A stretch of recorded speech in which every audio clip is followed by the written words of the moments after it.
जय हिंद दोस्तों। आज हम आपको लॉर्ड डलहौजी से संबंधित वनडे एग्ज़ाम में जो भी प्रश्न बनने की संभावना है उसकी चर्चा करते हैं। तो लॉर्ड डलहौजी का कार्यकाल 1848 से 1856 के बीच रहा। इन्होंने भारत में ब्रिटिश साम्राज्य के विस्तार के लिए एक नीति अपनाई थी जो हड़प नीति कहलाई थी। इसे व्यापगत का सिद्धांत भी कहते हैं या डॉक्ट्रिन ऑफ लैप्स भी कहा जाता है। लॉर्ड डलहौजी के द्वारा सबसे पहले सतारा को हड़पा गया 1848 में। उसके बाद संभलपुर जैनपुर को 1849 में हड़पा गया। 1850 में बाघाट को हड़पा गया। 1852 में उदयपुर को हड़पा गया।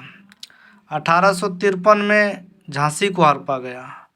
1854 में नागपुर को हड़पा गया और 1856 में अवध को हड़पा गया। तो इसमें इसको याद करके इसको आप इस हिसाब से रिलेट करके याद कर सकते हैं। जैसे कि इसका कार्यकाल देखिए 1848 से 1856 है। तो पहला जगह जिसको हड़पा गया, पहला जो था सर वो सतारा था। तो 48 में जब ये बना, जब ही सतारा को हड़पा। एक साल के बाद संभलपुर और जैनपुर को हड़पा 49। उसके बाद 50 में बाघाट को हड़पा। उसमें दो और जोड़िए 52 में उदयपुर को हड़पा। एक और जोड़िए 53 में झांसी को हड़पा।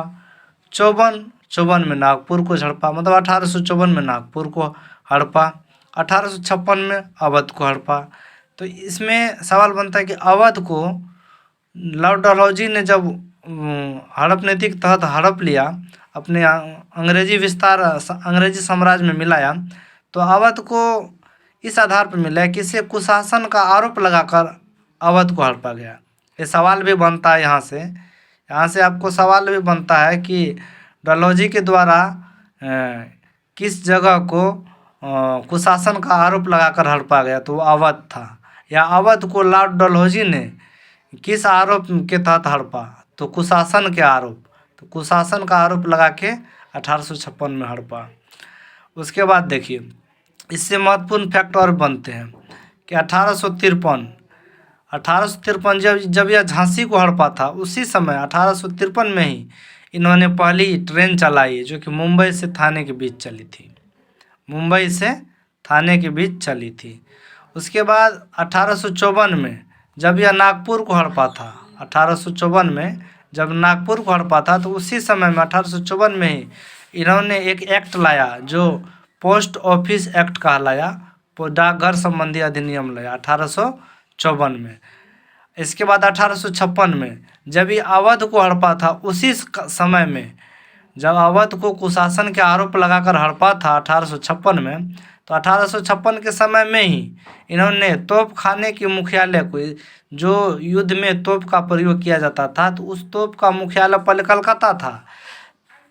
कलकत्ता था, उसको ही मेरठ हस्तांतरित किया। मतलब कि 1856 में तोप खाने के मुख्यालय को कलकत्ता से मेरठ हस्तांतरित किया। किसने किया? तो डलहौजी ने किया। कहाँ किया? तो मेरठ में किया। पहले कहाँ था? तो कलकत्ता में था। 1856 में और क्या हुआ? तो 1856 में अवध को हड़पा था। उसके बाद सेना का मुख्यालय शिमला में स्थापित किया इन्होंने। सेना का मुख्यालय शिमला, जो कि शिमला ठंड प्रदेश है, आप जानते हैं शिमला। तो शिमला को ग्रीष्मकालीन राजधानी बनाया। तो किसने बनाया? लॉर्ड डलहौजी ने।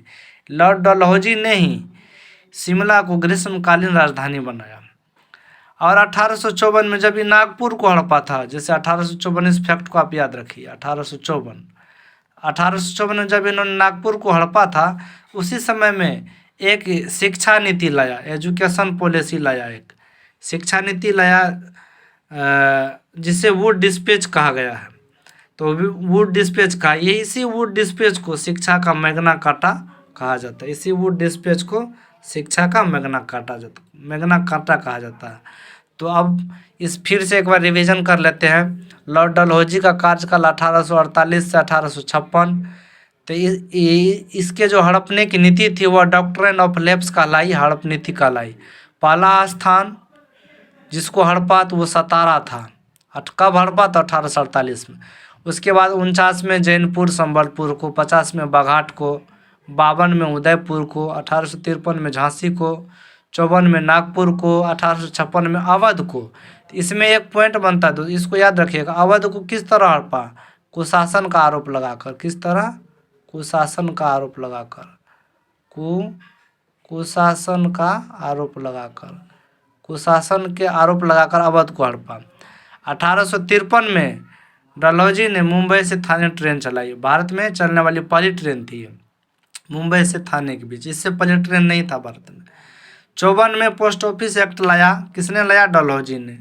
56 में तोप खाने के हेडक्वार्टर मतलब कि मुख्यालय को कलकत्ता से मेरठ हस्तांतरित किया।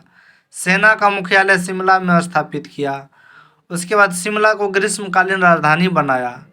तो शिमला को ग्रीष्मकालीन राजधानी लॉर्ड डलहौजी ने बनाया। 1854 में इन्होंने एक शिक्षा के लिए नीति लाया जो वुड डिस्पैच कहलाया। इसी वुड डिस्पैच को शिक्षा का मैग्ना कार्टा कहा जाता है। तो दोस्तों, हमें उम्मीद है कि आपको ये जानकारी अच्छी लगी होगी। और इतने इससे लगभग ये सवाल बनते हैं। सवाल तो और भी बनते हैं, लेकिन महत्वपूर्ण यही है वनडे एग्ज़ाम के लिए।